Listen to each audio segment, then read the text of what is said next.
de engenharia. E eu já queria começar dizendo o seguinte: não existe uma fórmula mágica para você precificar os serviços de engenharia. Por quê? Tem várias variáveis que vão influenciar na sua precificação. Eu não posso chegar para um amigo e falar assim: cara, quanto que você cobraria isso aqui? Ah, eu cobraria 1.500. Beleza. Ô cliente, é R$1.500 esse serviço. Não tem como. Por quê? Você vai entender aqui que tem várias variáveis que você tem que controlar para você não sair no prejuízo. Então, eu já queria começar falando aqui nessa live qual a importância de precificar um serviço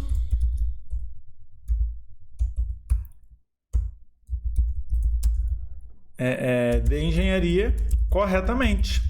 E quando eu falo serviço de engenharia, eu estou falando de uma consultoria, estou falando de um serviço, um laudo técnico, estou falando de um projeto mecânico, estou falando de qualquer coisa que envolva a sua profissão, aí, a sua prestação de serviço, ok? Esse primeiro ponto que eu queria falar com vocês, e para mim é um dos pontos mais importantes. Na verdade, eu vou falar 3 pontos, que é mais importante quando a gente fala de saber precificar um serviço.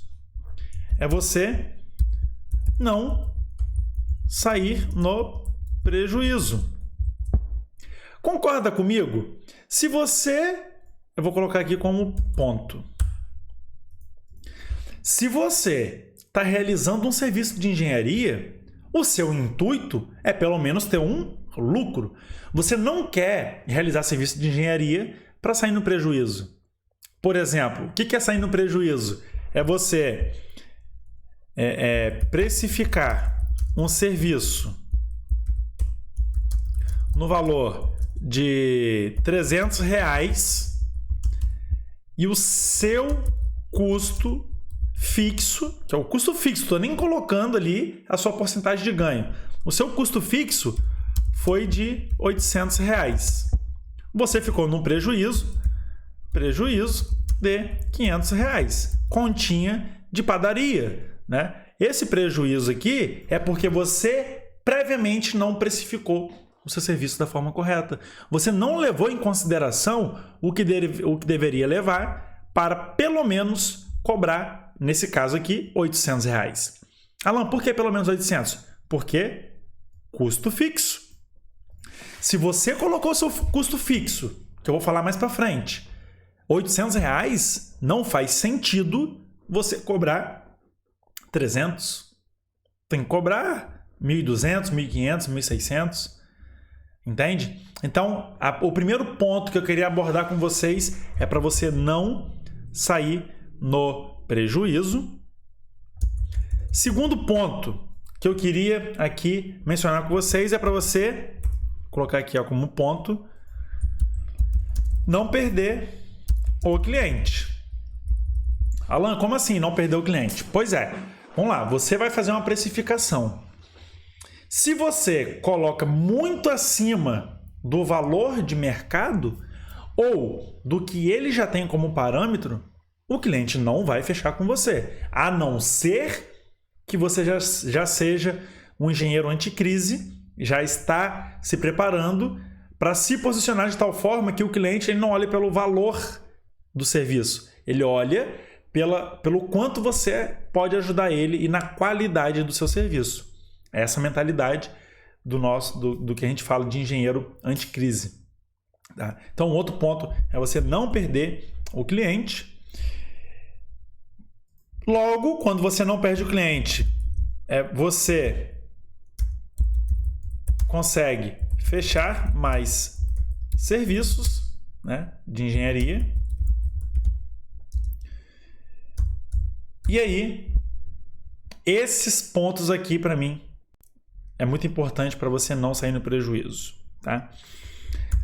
Quando eu falo da importância de precificar, prejuízo, perder cliente, ser apenas mais um profissional no mercado, não saber o que está fazendo, eu falo muito de você não cair no erro comum entre os profissionais. O que seria esse erro comum entre os profissionais? O famoso, vamos lá, manda aí no chat. O que para você seria um erro comum dos profissionais com relação à precificação, até serviço de engenharia? Manda aí no chat.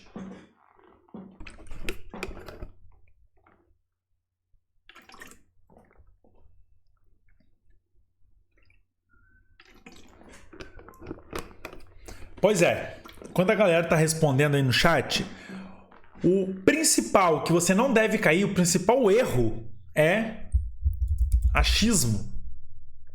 Olha que interessante. Quantos profissionais hoje você olha e ele fala assim: ah, eu acho que esse serviço dá para cobrar R$1.000. Ah, eu acho que esse serviço dá para cobrar R$800. Eu acho que esse serviço, eu acho.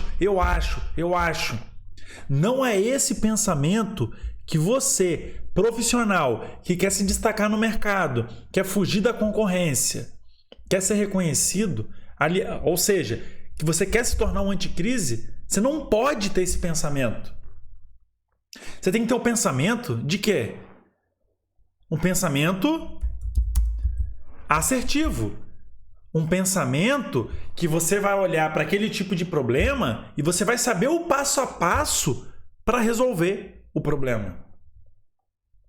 Então, o que eu vou te falar hoje aqui são considerações macro. Para quê?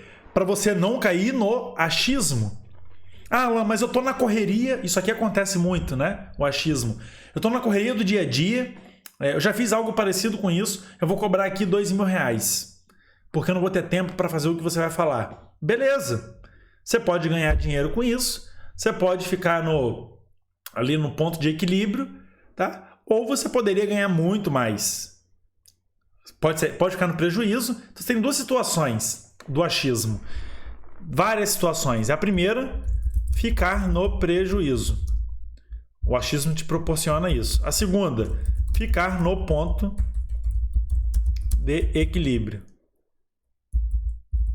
Ou seja, o famoso 0 a 0, tá? Você teve 800 de despesa fixa, você cobrou 800 e aí você ficou no 0 a 0. O segundo ponto é você ter um lucro médio. Lucro médio seria um lucro, você cobrou R$800 no serviço, você vai ganhar R$1.000. É R$200 de lucro. Não dá nem para colocar isso no caixa da sua empresa para rodar a máquina. Agora, o achismo também ele pode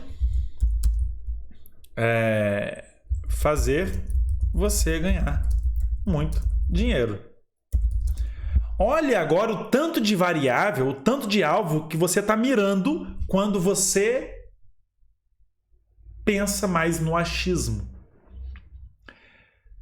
Você tem 25% de chance, se eu estou falando em 4 variáveis aqui, você tem 25% de chance de acertar, ganhar muito dinheiro, 25% de ter um lucro, 25% de ficar no ponto de equilíbrio e 25% de ficar no prejuízo. Por que não eliminar esses 25% e ter 100% ou mais ou menos 100%, tá? Vou colocar assim, ó, entre 85% e 100%, porque nada é 100%, né? A gente não tem a certeza de tudo, a gente não tem controle de todas as variáveis. Por que não você ter essa certeza para você fechar o seu serviço? Por que não você ter a garantia que sempre você vai ficar acima do ponto de equilíbrio? Você pode ganhar pouco, você pode ganhar muito. Tá? Então é esse pensamento também que eu quero que você, a partir de hoje, comece a ter, que é o pensamento do engenheiro mecânico anticrise. O anticrise, ele tem um significado. Esse significado é exatamente isso. É você pensar fora do comum. É você se destacar em momentos de crise. É você crescer em momentos de crise. É você enxergar oportunidade em tudo, qualquer lugar. Esse é o pensamento anticrise. É você saber administrar e manipular os recursos que você tem disponível para você. E isso tudo que eu estou falando tem a ver com a precificação, porque é o dinheiro que você vai ganhar para colocar no fluxo de caixa da sua empresa, rodar a sua empresa para fazer mais e mais serviços de engenharia, ok? Bom, então, para você não cair nesses problemas que eu falei até agora,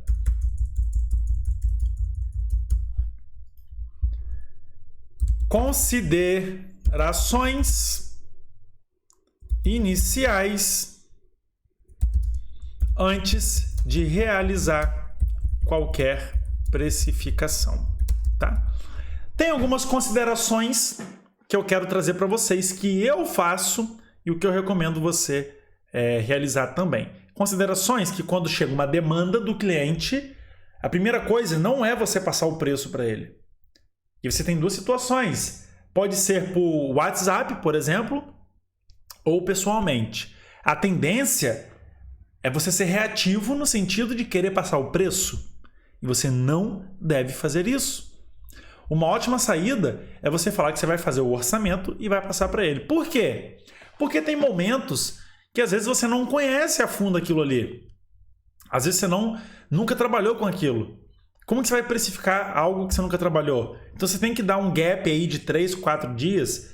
Pode ser 1, 2 dias, não tem problema, mas um gap para você refletir, pensar, seguir o que eu vou falar aqui, para você pesquisar, entender o problema, né? Para aí sim você está convergindo e tendo mais assertividade na sua precificação.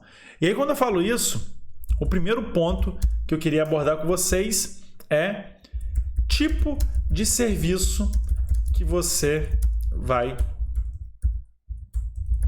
realizar, tá? Tipo de serviço que você vai realizar é muito importante porque pode ser um serviço de projeto mecânico, pode ser um serviço de NR12, pode ser um serviço de NR11, né? De ar-condicionado, de incêndio. Qual é o serviço que você vai realizar? Então você tem que ter aqui, ó, clareza no tipo de serviço que você vai estar realizando. Isso tudo aí vai construindo aqui para quê? Para lá na frente, na hora que você montar o escopo do modelo de proposta, você conseguir colocar aquele valorzinho, o preço da forma correta. Então a clareza, tá? Eu quero que você faça aqui um projeto de incêndio. Se o cliente fala isso aí para você e você já chega, não, beleza, projeto de incêndio eu te faço por R$2.000. É projeto simplificado, é projeto técnico, é um AVCB, é o que você precisa fazer, tá? O barato pode sair caro. Então, muita calma nessa hora, muita atenção para você não errar na sua precificação. Então, a clareza ela é fundamental. Outro ponto que eu considero também muito importante é ir no local, tá? Para quê? Entender o problema.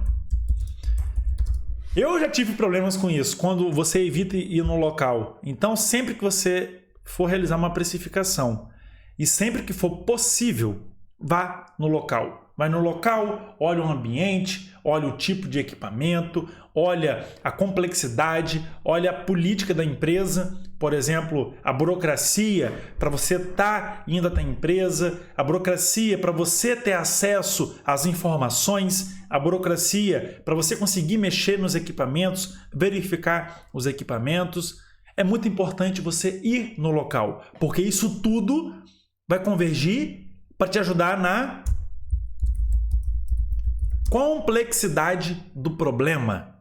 Então, a clareza e ir no local te ajuda a entender qual é o tamanho da complexidade desse problema. Se é uma complexidade de baixa, média ou alta. Se você não tem clareza no que você está resolvendo, se a complexidade é baixa, média ou alta, fica complicado você precificar esse serviço. Tá? Depois que você fez, tem clareza, sabe o tipo de serviço, você já fez uma pesquisa, né, sobre aquele equipamento. Por exemplo, recentemente eu fiz um orçamento de uma prensa para uma empresa de reciclagem. Eu nunca fiz esse projeto, eu não sei como é esse projeto, mas os princípios da engenharia eu sei. Só que qual foi o primeiro ponto que eu levei em consideração para precificar? Eu tive clareza naquilo ali. Logo, eu pesquisei na internet vários modelos, o funcionamento, pesquisei tudo. Depois, claro, não tinha como ir no local. Por quê? Não tinha isso aí lá. Não tinha. Então, o que eu fiz? Eu pulei essa etapa e comecei a olhar a complexidade do problema para estar projetando aquilo ali. Depois que eu tive clareza, sei da complexidade, eu fiz uma pesquisa de mercado. Tá? Aqui é para avaliar o preço de mercado.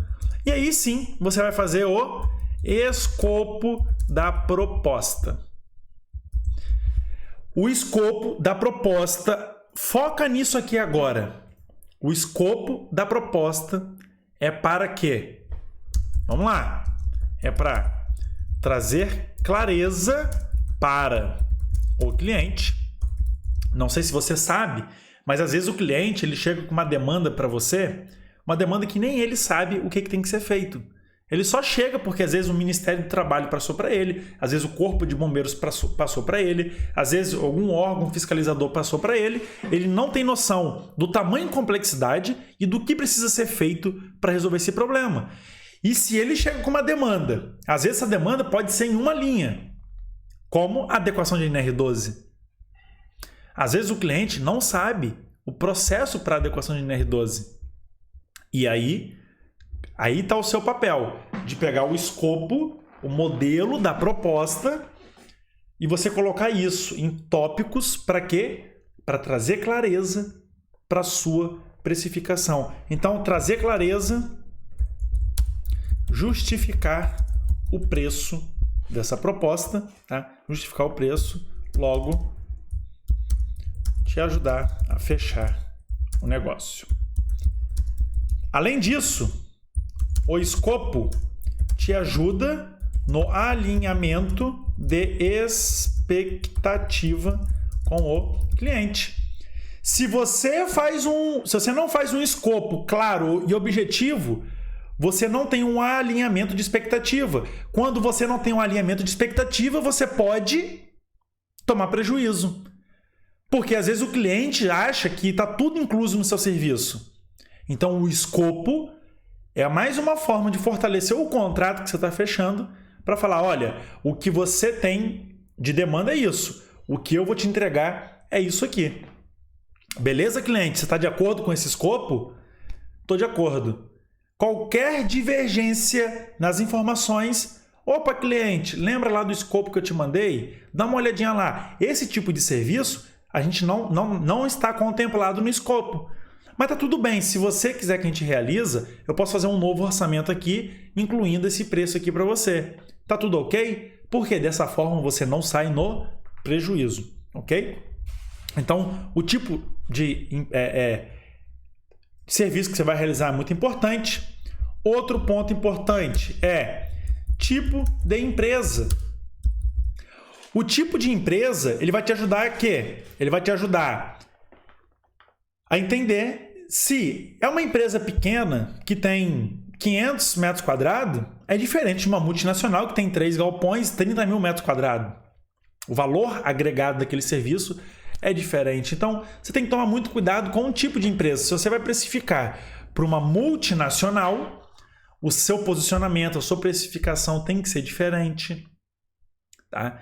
Então, tenta sempre pensar no tipo de empresa. Eu sei que ainda está muito subjetivo, né? Alan, quanto que eu vou cobrar então sabendo que é uma empresa multinacional? Isso vai influenciar ali, por exemplo, na questão de complexidade, burocracia. Isso vai influenciar no seu tempo, tá? na importância de você estar fazendo um projeto para uma multinacional, no poder aquisitivo que uma multinacional tem comparando com uma empresa menor. Então você ganha margem para colocar uma porcentagem a mais na sua precificação. Ok? Outra coisa, a multinacional, ela paga o seu serviço de uma forma diferente. Ela não te dá 100% do valor logo no começo. Então, querendo ou não, você demora mais tempo. Depende, né? Mas geralmente você demora um pouco mais para receber. Então, isso tudo vai influenciando ali no seu modelo de negócio. Outro ponto importante que eu considero é a região que será realizado o serviço, tá? São Paulo é diferente do Rio de Janeiro, que é diferente do Espírito Santo, que é diferente de Santa Catarina. Diferente no sentido econômico, diferente no sentido industrial, tá? Diferente no sentido de demanda de profissionais. Então, é muito bom você ter clareza também, tá? Como variável aí para você avaliar sobre a região, porque isso aqui vai te ajudar o quê? Na pesquisa de mercado. Nada te impede de você abrir o Google e pesquisar algumas coisas sobre aquele serviço naquela região. Às vezes, você vai ter uma dificuldade porque naquela região tem uma deficiência no fornecimento de tal material. Então, isso aí vai influenciar também na sua precificação. Tá? E aí é importante você levar isso em consideração. Agora, uma vez que você tem clareza nisso tudo, qual é o primeiro ponto? É o ponto de partida para você, de fato, precificar um serviço. E aí eu queria, antes de mais nada, eu quero realizar uma consideração aqui do seguinte: o que faz você ter sucesso na sua precificação? Eu quero que você imagine uma linha. Essa linha aqui, ó. Essa linha, de tal forma que aqui é o menor valor e aqui é o maior valor.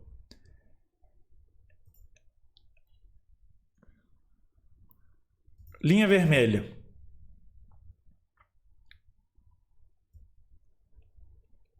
Aqui é o cliente, linha vermelha. Linha preta. Aqui é você. Vou pegar aqui agora uma outra cor personalizada. Como que eu faço para pegar uma cor personalizada? Verde. Beleza. O cliente, ele sempre vai tender a jogar para esse lado. Você sempre vai tender a jogar para esse lado. A grande sacada é que, para você saber o valor correto de precificação, você tem que entender da região de negociação. O que é essa região de negociação?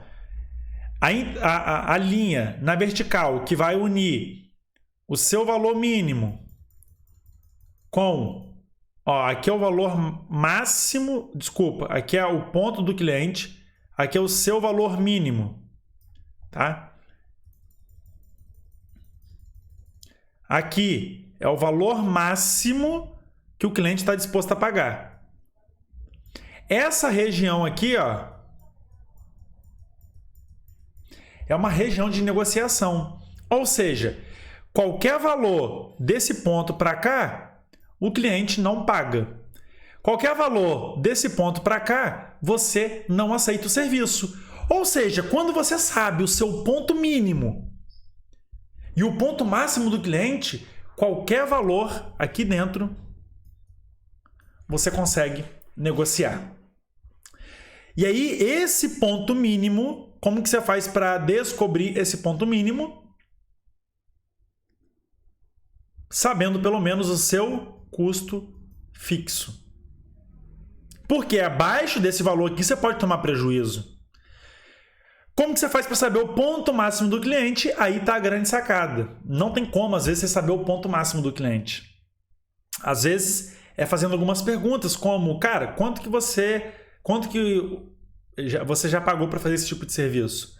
Ou você começa a pesquisar na internet, ou você procura por pessoas que já realizaram esse tipo de serviço. Para quê? Para você ter um parâmetro, tá? Então essa consideração aqui é muito importante, e quando você acerta aqui no meio, qualquer valor que você fechar aqui é negociável. Negociável não quer dizer que você vai fechar o serviço, mas é um valor negociável.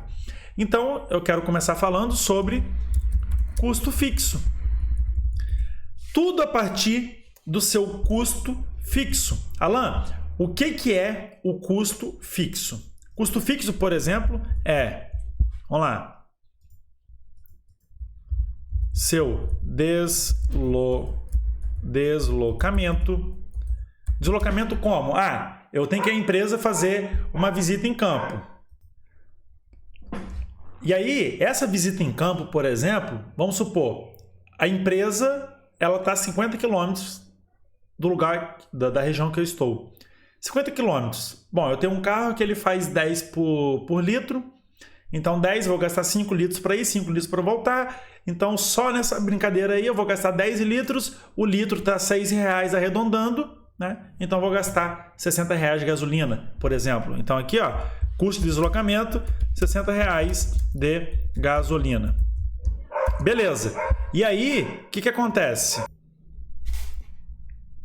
Visita técnica. Para fazer a visita técnica, né? Então, primeiro custo fixo é você ir até o local.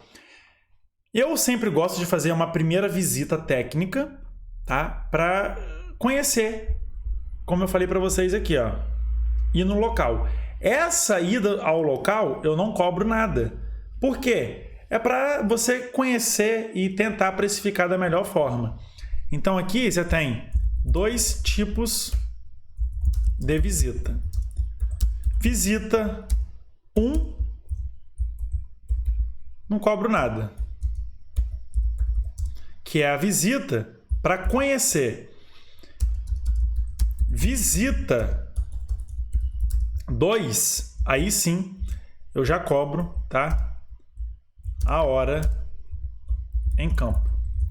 Quando eu falo hora em campo, você tem que definir o quê? Você tem que definir a sua hora. Para definir sua hora é muito relativo. Eu, particularmente, a minha hora é de 100 a 120 reais.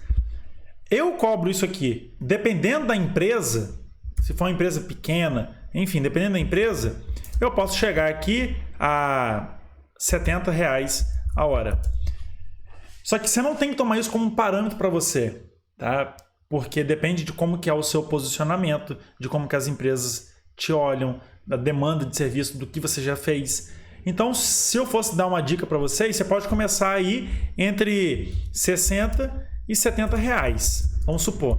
Alain, mas 60 e 70 reais não é pouco não a hora? Não. Olha só que interessante. Se eu faço um cálculo de padaria aqui, eu pego o salário hoje, né? Vamos supor, o salário está R$ 1.100. O engenheiro mecânico recebe aí, vamos supor que ele receba o piso salarial. Então, vou botar aqui 9.900. 9.900 por mês. Então, dividido por 30, ele ganha R$330 por dia. Só que ele trabalha 8 horas por dia. Então, dividido por 8, o engenheiro hoje que estudou 5 anos, ele ganha, se ele ganha o piso, ele ganha R$41 a hora dele trabalhado ali naquela empresa. Isso aqui é um caso, até que eu falo assim, né? Um caso meio que particular. Porque é difícil hoje o engenheiro ganhar o piso. Vamos colocar um cenário real para todo mundo? R$5.000 por mês o engenheiro ganha. Dividido por 30, R$166 por dia. Dividido por 8, R$20 a hora. Infelizmente, é assim que acontece, tá? Então, quando você cobra R$70, você está cobrando aqui, está ganhando no mês, se fosse fazer uma engenharia reversa do que eu acabei de falar, R$70 a hora, vezes 8 horas, R$560 por dia, vezes 30, R$16.800. Então, é um valor considerado para você colocar aí nas suas contas, tá? Uma vez que você sabe a sua hora, agora você vai levar em consideração a visita técnica. Vamos supor que para fazer a visita técnica eu fiquei 3 horas lá na empresa. 3 horas na empresa me totaliza aqui R$70 a hora, R$210, tá? Então vai me custar aqui R$210 da visita técnica, porque eu fiquei 3 horas lá. Depois, tá? Quanto tempo você leva para fazer o serviço? Então você foi até o seu escritório, você sentou para fazer ali o serviço. Vamos supor que você demorou 6 horas para fazer o serviço. Então é 6 horas de 3 horas em um dia, 3 horas no outro, 2 dias. Então 6 horas. Então vai ser 6 vezes 70, tá? A mais que você vai colocar aqui na sua precificação. É muito importante você colocar isso aqui na sua precificação. Então isso aqui basicamente vai ser igual a 47, né? 470. 6 vezes 7, 420. Opa, 470 não, 420. Beleza. Quanto tempo você vai levar para fazer o serviço? 3 horas, 6 horas na verdade, vezes a sua hora, 420. Eu estou falando de custo fixo, tá? Agora, não necessariamente isso aqui vai entrar como seu custo fixo, agora estou meio que misturando um pouco, mas um outro custo que você vai ter é o custo de nota fiscal. Custo de nota fiscal, por exemplo, se você é um ME, você vai estar cobrando aí 15,5%. Então, isso aqui vai deixar para o final, porque primeiro você precisa levantar todos os custos. Deslocamento, tipo de visita, o quanto você gastou de gasolina, a sua hora, a visita técnica, o quanto você levou para preparar. Vamos ver até agora o quanto que ficou isso aqui? Despesa fixa, R$60 mais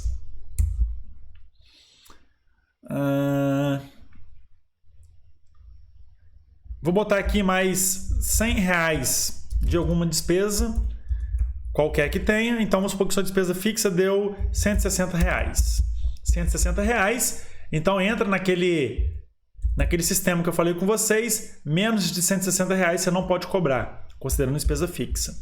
Agora, somando tudo aqui, botando todas as variáveis, igual eu estou mostrando para vocês, vamos supor que o seu serviço deu valor final R$1.200.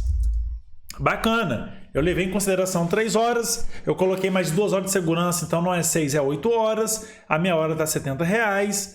Eu consigo entregar isso aí tranquilamente em 7 horas, trabalhando 2 dias, então eu vou colocar ali para o cliente que eu vou entregar ele em 6 dias. Se eu trabalho em 2, eu vou fazer um over delivery, estou fazendo ali um a mais para o cliente, R$1.200. Só que não para por aí, porque você tem o custo da nota fiscal. Então você vai botar 15,5% em cima disso aqui. Então, ó, vai ser 1.200 vezes 15,5%, a colocar mais R$186.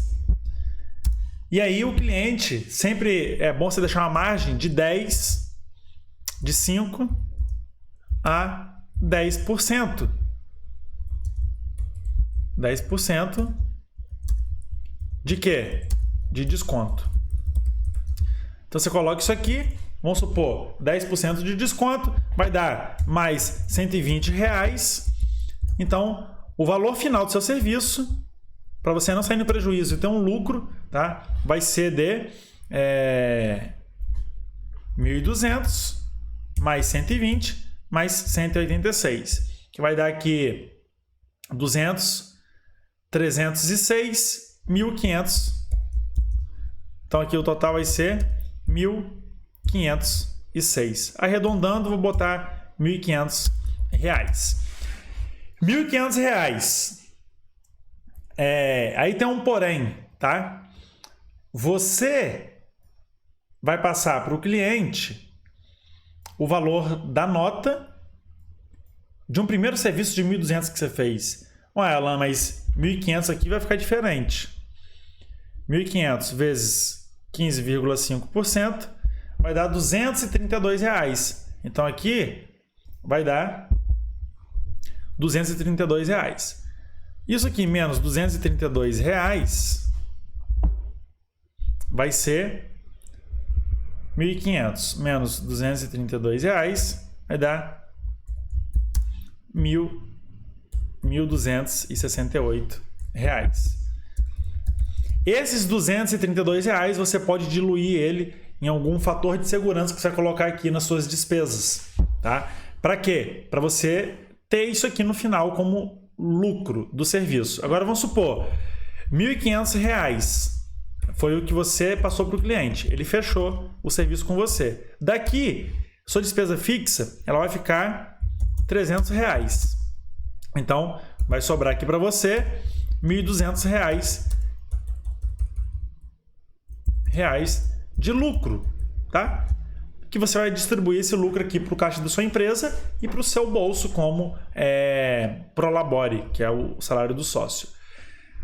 Lucro, eu estou falando de lucro, eu não estou falando de prejuízo. Então, você deixa de cobrar isso aqui, que é sua despesa fixa. Então, você não fica no 0 a 0, você não fica abaixo do valor, no prejuízo, e você começa a ter um pensamento anticrise, um pensamento lá na frente, ok? Então, pessoal, foi um pouquinho disso que eu queria trazer para vocês, tá? É claro que aqui é só você organizar essas informações, mas o passo a passo é a mentalidade que eu uso para fazer qualquer serviço de engenharia, eu acabei de colocar aqui para você. O que você tem que fazer agora é anotar isso tudo e começar a colocar em prática. E você vai perceber que vai aparecer várias coisas para você ir colocando aqui. Só que a linha de raciocínio acaba sendo a mesma. Ok? Muito obrigado por você participar dessa aula. Eu queria lembrar que no dia 19, 20 e 21 vai acontecer nosso evento. Se você ainda não se inscreveu, aqui na descrição vai ter um link. Entra lá, se inscreva, tá? E atento para a semana de aquecimento que vai acontecer no dia 4/10, que vai ser na segunda-feira. Sem ser semana que vem, a outra. Eu te espero, você é meu convidado. Ok, pessoal? Um forte abraço para todos, sucesso na precificação de vocês e eu vejo vocês agora na terça-feira às 20 horas.